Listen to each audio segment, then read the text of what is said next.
Welcome to MOOC Interactomics course.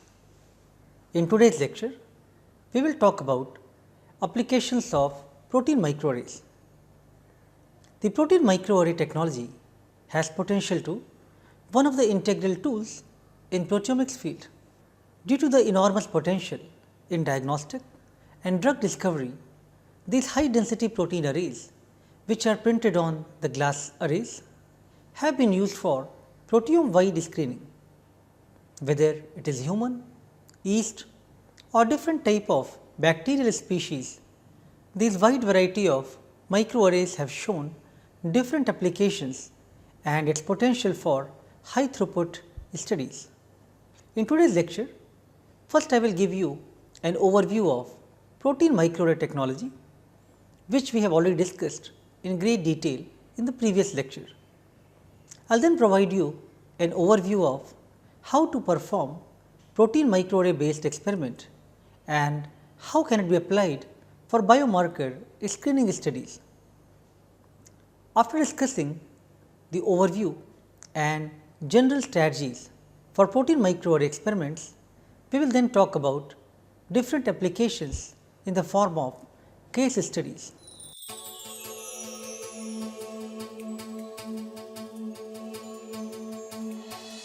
As you know, the proteome is very dynamic and it represents very high complexity, whether we are studying it at the genome level, transcriptome or proteome or metabolome level.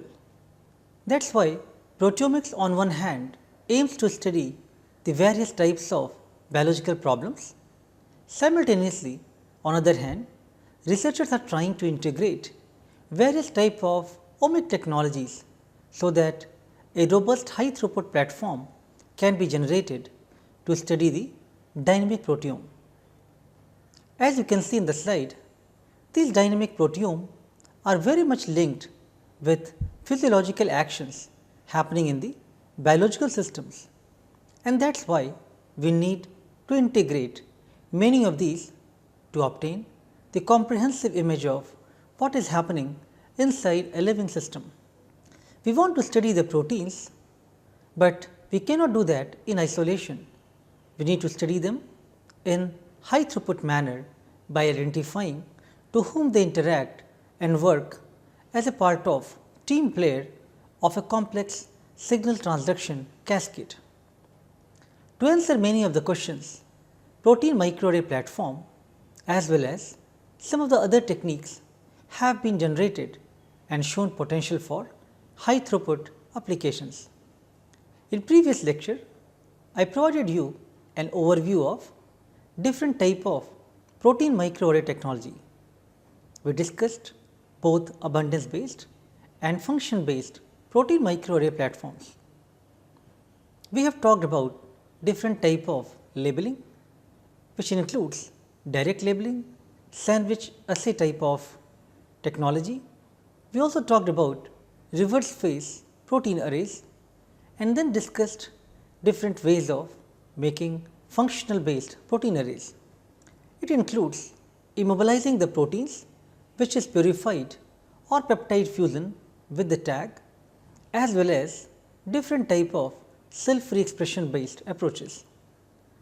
With this, now I hope you recall all the topics covered thus far and that there are many kind of protein microarray platform which could be used to address different type of biological questions. Let me show you one video to provide an overview of this process of using protein microarrays. So, here I am giving you an overview of a protein microarray experiment. Regardless of what application one want to study, the overall workflow of the protein microarray experiments remain the same. Here I am showing you experiment of protein interactions performed on the E. coli proteome chip. So, first of all, these chips are stored at the -80 degrees. If they are purified proteins, you want to store them at the very freezing condition, so that protein can remain functional. Now, these chips should be carefully removed from these freezers and then allow to thaw briefly, followed by the washing steps. So, first of all, transfer these chips from the -80 freezer to a fresh slide holder.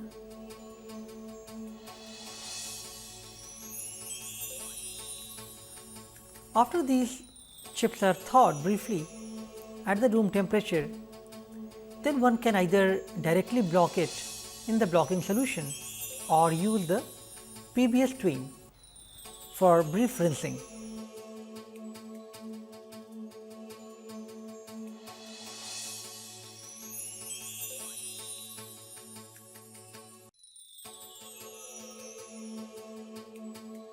Blocking is usually performed at room temperature for an hour or at 4 degrees overnight, depending on different type of applications.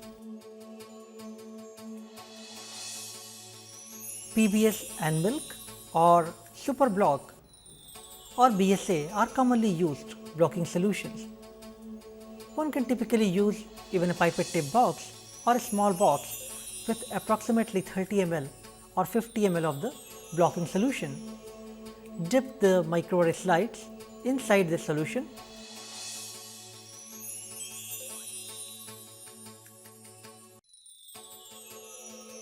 And once the blocking is completed, you can remove the slide and tap against the paper towel to remove the excess milk.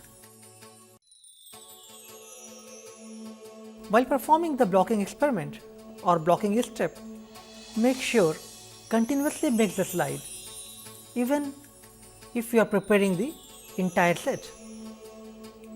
If slides are left sitting on their side without mixing, then they will dry and then the slide will appear dark background after the scanning.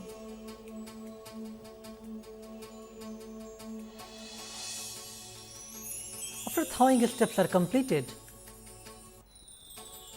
then depending on your application, you can either apply primary antibody if you want to do a quality control check, for example,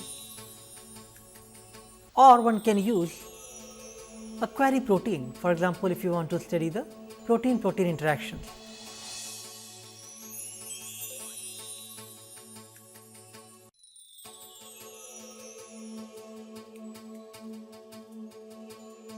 So, in this study we are talking about protein interactions. So, let us say a query protein of interest for which you want to study the protein interactions. You can take that query protein and then apply that on the protein microarray slide.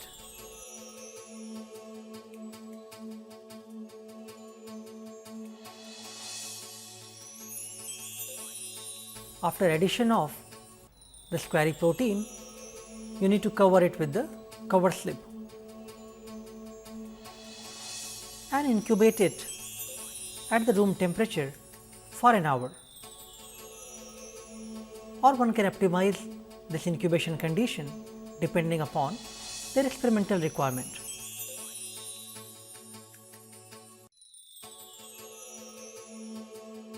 Once this step is done, then you need to wash the slide with PBS tween for 3 times. Usually 5 minutes wash for 3 times at the room temperature with a gentle shaking on a rocker shaker is most commonly used.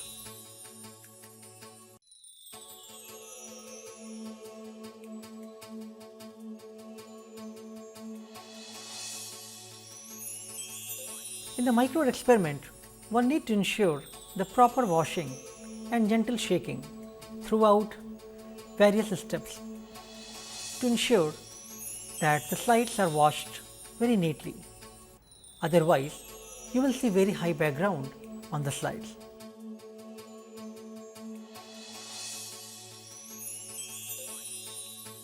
After this step, one can add the secondary antibody labeled with the either Cy3 or Cy5 conjugate labels, or one can use the HRP based detection system for detecting the signals.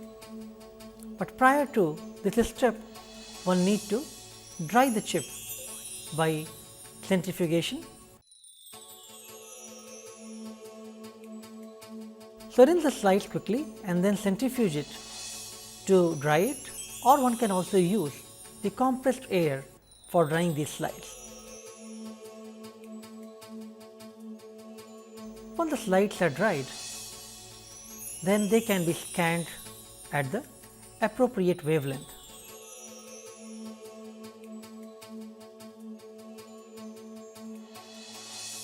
This just gives you a glimpse of an overview of a microarray experiment, which is shown in the 3D animation here. But depending upon your biological question, various type of modifications can be made.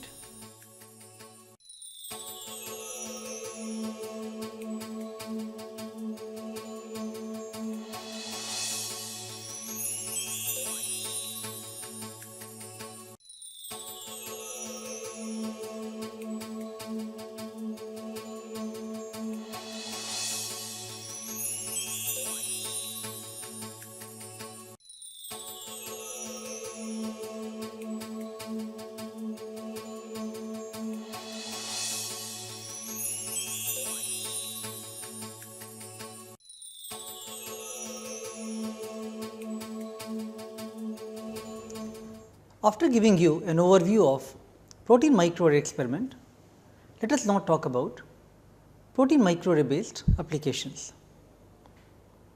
Protein microarray chips have been used to assay for wide range of applications such as protein-protein interactions, protein lipid, protein nucleic acid, which includes protein DNA, and protein small molecules or protein substrate identification. Protein chips have also been used for drug and drug target identification and kinase substrate identification. I will try to summarize few more studies in detail to familiarize you with different type of applications which can be performed using protein microarrays.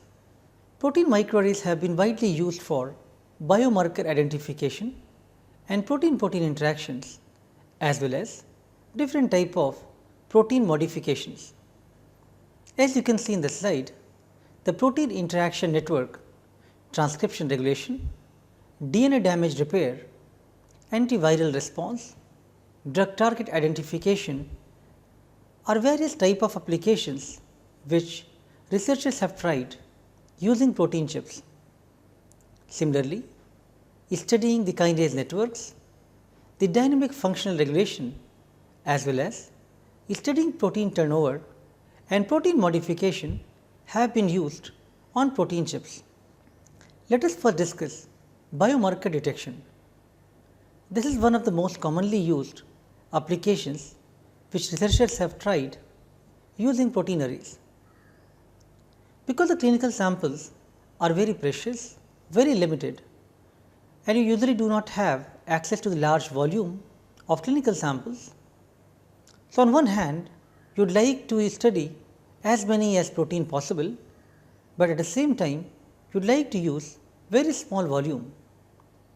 So, protein chips provide this high throughput platform to screen patient samples in a very less volume. Therefore, protein microarrays offer a very appreciable platform because you can use few microliters of sample and that can be used to probe thousands of proteins. On one hand, you are using very small amount of sample that you can actually probe for large number of proteins. Often some of these samples are very challenging, but by using protein microarray applications, one could get some very useful information for biomarker discovery.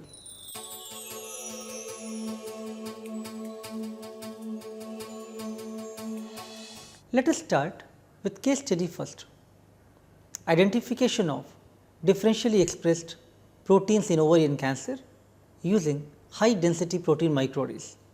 A study performed by Hudson et al. In this study, authors took serum from 30 individuals suffering from ovarian cancer and 30 healthy individuals. For each of these type of samples, they used 300 microliter of serum sample, diluted in correct buffer, and then applied that on human proteome arrays. These arrays are obtained commercially, so they wanted to compare antibody response of various type of proteins in ovarian cancer serum as compared to the healthy controls. Identification of tumor associated antibodies and targeted protein antigens were performed on protein microarrays. These protein microarrays contain more than 5000 GST fusion proteins, which were first probed with anti-GST antibody. As you can see in the slide, first of all, quality control experiments were performed by using anti-GST antibody, because all the clones contain GST tag. So, first of all, there was a need to ensure that all the clones express protein uniformly, and whole of the protein array can be used for uniform screening.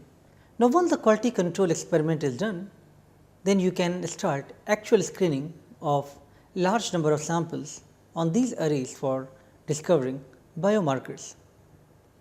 In this study, the authors used sample from ovarian cancer and healthy individuals and then applied it using human proteome chips. The different boxes which are shown on the bottom panel on the right hand side indicates there are several positive and negative controls which were printed on the chips to ensure that assay is working fine, and there are certain proteins shown in the centers which are potential biomarkers. Based on this study, authors were able to identify several differentially expressed proteins which included lamin A, which is one of the nuclear membrane organization protein, structure specific recognition protein SSRP1, which is involved in the regulation of transcription, RAL binding protein, which is important in the transportation, IRF6, which is crucial for transcription regulation, MEGEB4 is reported as cancer biomarker, coil, which is found in the nuclear coiled body, although its function is unknown.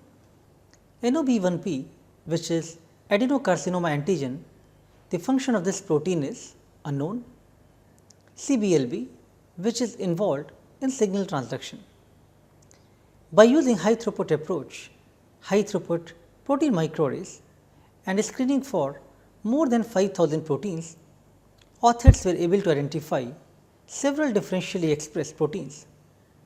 These are some of the proteins which they considered quite interesting and selected them for further validation experiments.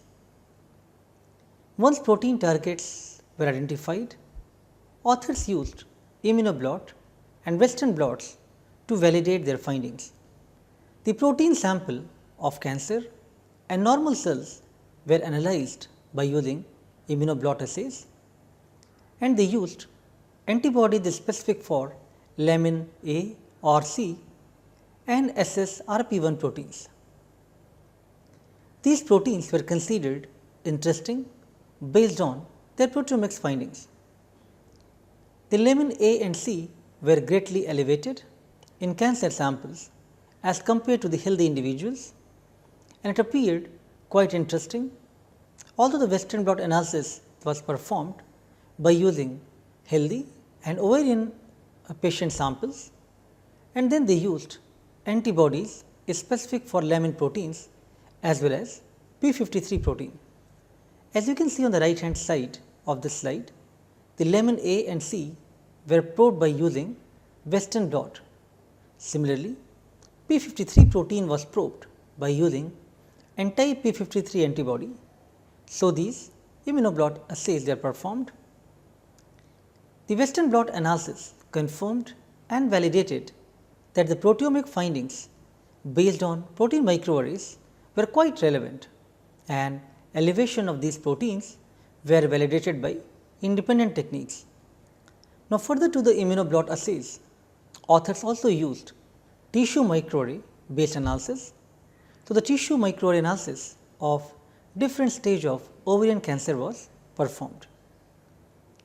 These microarrays containing the representative tissues from various stages of ovarian cancer such as stage 2, 3 and 4 tumors were probed for lamin A or C, SSRP1 and cancer antigen CA125.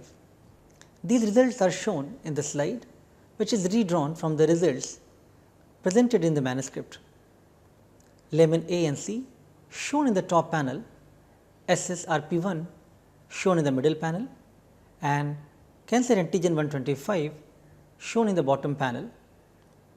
Overall, this was very interesting study which revealed that these three candidate tissue markers which were immunostained can produce a very robust signature of ovarian cancer in tissue specimen. All the authors have used serum and the motivation was to develop the serum or blood based assays. They thought that at least the robust signature in the tissue indicates that these proteins are overly presented in serum sample and probably this marker could be used for blood based or serum based assays.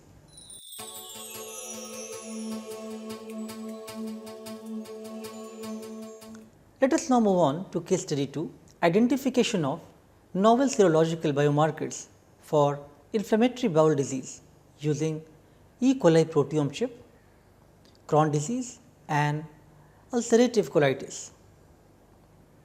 These are chronic, idiopathic and clinically heteropathic intestinal disorders which are collectively known as inflammatory bowel disease, also known as IBD. In this study, authors have used E. coli proteome chip to screen and identify novel biomarkers associated with inflammatory bowel disease. The study was performed by Chen et al. In 2009. In this study, first of all authors have used E. coli proteome chip. They used more than 4200 proteins obtained from E. coli and then they collected serum from healthy controls and clinically well characterized patients with inflammatory bowel disease. 66 samples from Crohn's disease and 29 from ulcerative colitis were collected and compared with 39 healthy individuals. The protein spots were recognized by serum antibodies and was visualized by using Cy3 labeled goat anti-human antibody. After looking at the overview of the experiment, let us now discuss some of the findings. These E. coli proteome chips were probed with sera from CD patients, which is shown on the left side, which is Crohn's disease, and healthy control is shown on the right panel in this slide. The Cy3 labeled anti-human immunoglobulin antibodies were probed on the chips, which allowed the visualization of immunoreactive protein spots. Some of these spots are shown in the center and it shows the comparison of Crohn's disease versus healthy individuals. After performing this screening experiment on chip, authors generated a heat map of 273 differentially expressed proteins, which were identified using healthy controls and Crohn's disease samples. They also performed a comparison of UC, HC and CD, which are shown in the slide in Venn diagram on right side. It shows that differentially expressed proteins showed very limited overlap among the HC versus CD and CD versus UC. After studying these differentially expressed proteins, authors used these proteins to understand their functional role and how they are distributed in the cellular compartments. HC, CD and UC were then further used to define the cellular components and functional role, which is shown in this slide. Authors tried to categorize the proteins in all the three groups as per their cellular location as membrane, cell wall, macromolecular complex, intracellular and periplasmic space and the cell projections and looked at the differential response. By using supervised learning algorithms, K-top scoring pairs, authors identified two sets of serum antibodies that were novel biomarkers for specifically distinguishing Crohn's disease from healthy controls. As you can see in the slide, that healthy controls, Crohn's disease and ulcerative colitis, all these samples can be distinguished, and especially the healthy controls versus Crohn's disease crossed by using supervised learning algorithms.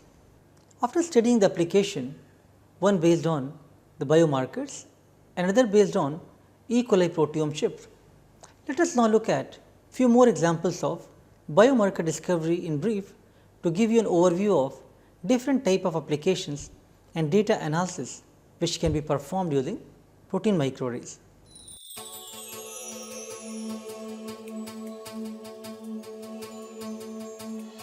In this study, we will talk about identification of potential diagnostic markers for infection from Neisseria meningitis. Neisseria is most common cause of meningitis disease and it also causes epidemic outbreaks. To investigate the immune responses to the phase variable expressed proteins, Steller et al. Applied protein microarrays to screen the meningitis patient serum. This is the first study which aimed to investigate the genetic phase variations in the pathogens. Authors first amplified all the 102 known phase variable genes obtained from the Neisseria meningitis and expressed and purified these proteins in heterologous system using E. coli. They were able to purify 67 recombinant proteins because not all the proteins were able to produce, and therefore, they were limited with 67 purified proteins for further investigations using protein microarrays. This protein microarray platform was used to screen 20 patient serum and healthy individuals. After screening, authors identified 47 immunogenic proteins, out of which 9 proteins were quite reproducible, including a phase variable opacity protein OPAV, which was very reproducible in many patients. Let me provide you the overview of this study in following animation. This study was performed by Steller et al. Bacterial protein microarrays for the identification of new potential diagnostic markers for Neisseria meningitis infections. Authors simplified and subcloned 102 genes from Neisseria species for expression in the E. coli. These clones were grown for overnight at 37 degrees centigrade in the antibiotic containing medium, after which the protein expression was induced by addition of IPTG. The cells were harvested 4 hours after induction and then protein was purified.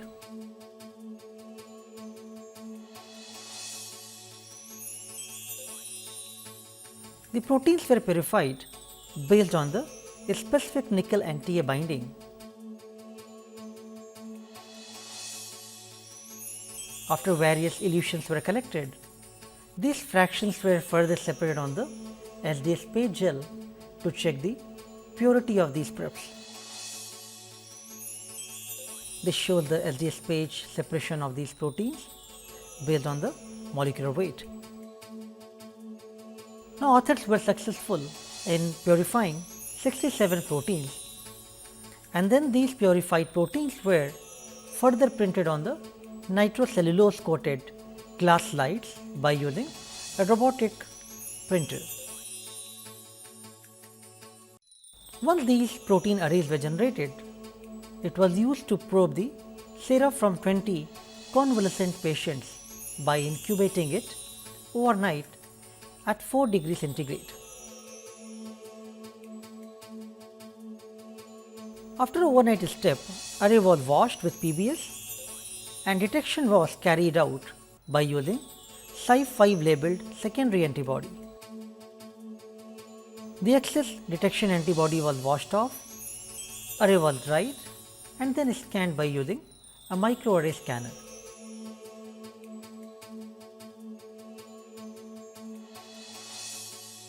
Author detected 47 immunogenic proteins, one of which showed response in 11 of patients.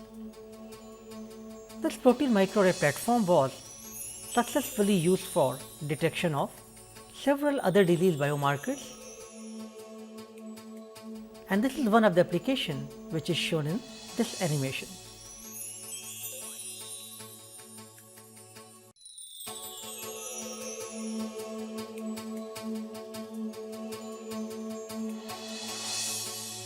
Let us now move on to case study 4, the human prostate cancer screening for identification of potential biomarkers, study by Miller et al.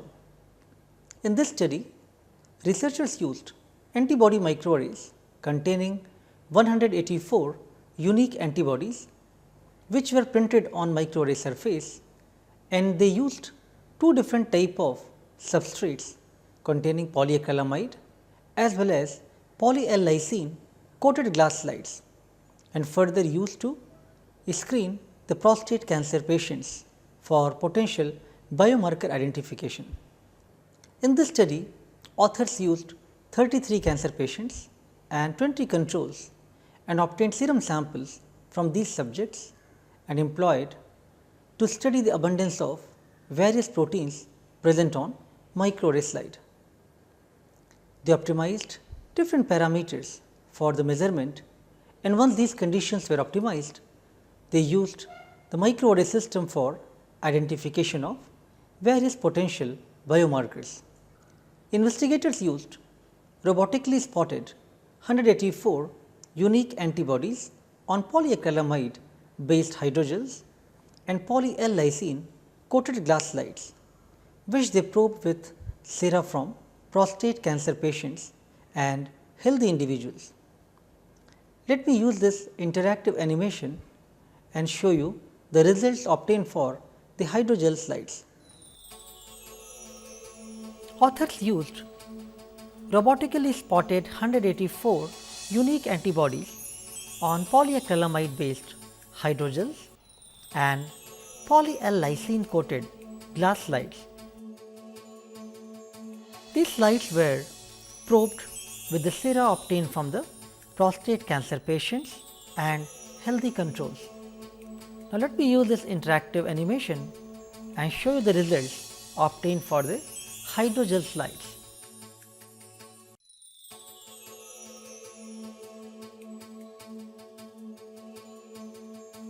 The left slide is probed with the prostate cancer patient sera and the right one is used with the control group sera. From this study, 5 proteins were shown to have significantly differential expression in the prostate cancer patients as compared to the control group. Von Willebrand PWF protein was found to be elevated and the remaining 4 proteins were down-regulated as compared to the control group.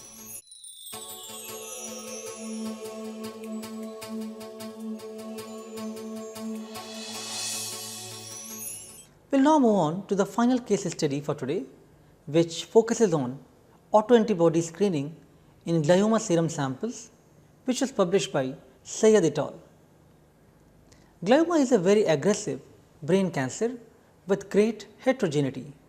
It has been classified by WHO into 4 grades, grade 1 being the least malignant to grade 4 being highly aggressive and associated with poor prognosis. The focus of this work was to devise some minimally invasive biomarkers which could help differentiate between each of the grades as well as identification of early diagnostic markers, so that clinicians could identify the disease using blood at early stage as well as predict the prognosis and identify aberrations which could help them target therapeutics.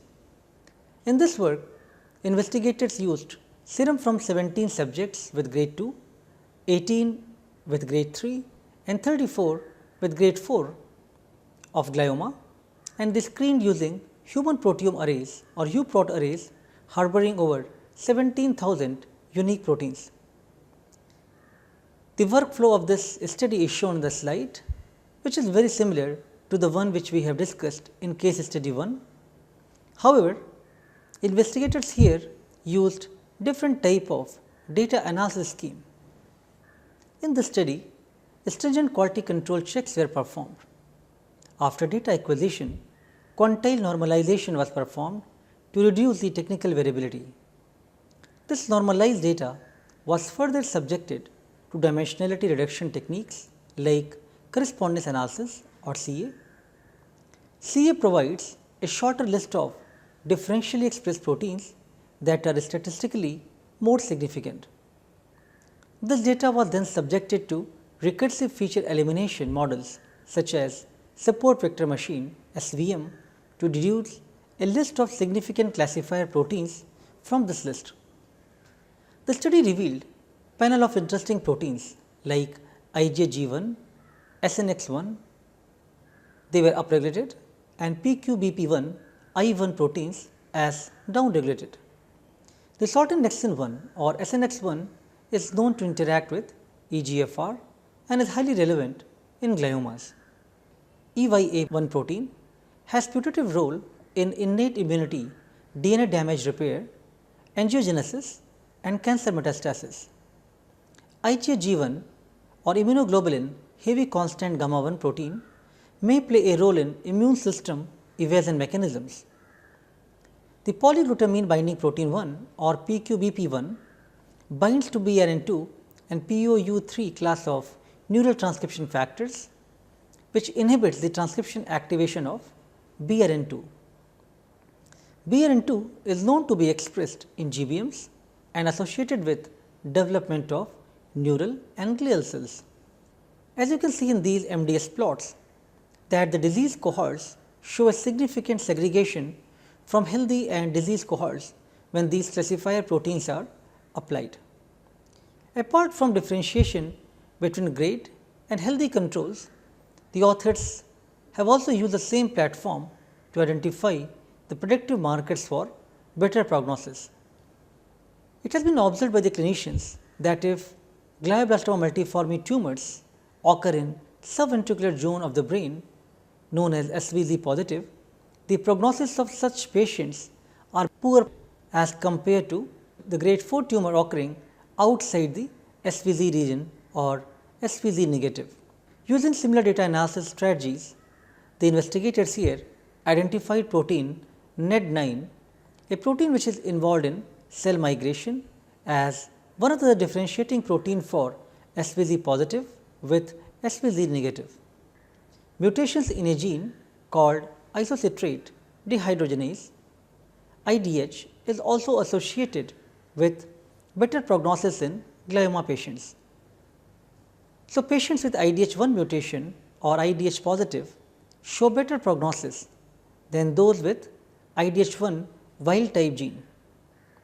Similar comparisons using protein array data led to the identification of a protein YWHAH and STUB1, which are two of the 22 dysregulated proteins investigators have identified, which are known to be involved in proliferation of glioma cells. They were downregulated in IDH1 patients, which allowed the authors to correlate the pathological prognosis with their findings.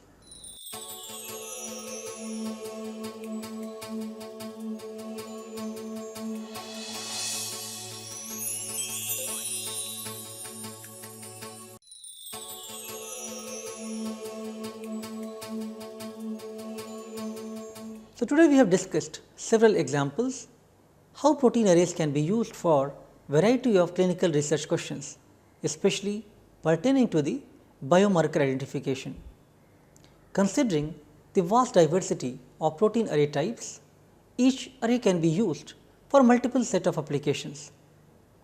In the next lecture, we will talk about some of the example as to how to understand the scope of this powerful technology, especially to understand protein-protein interaction studies using protein microarrays. Thank you.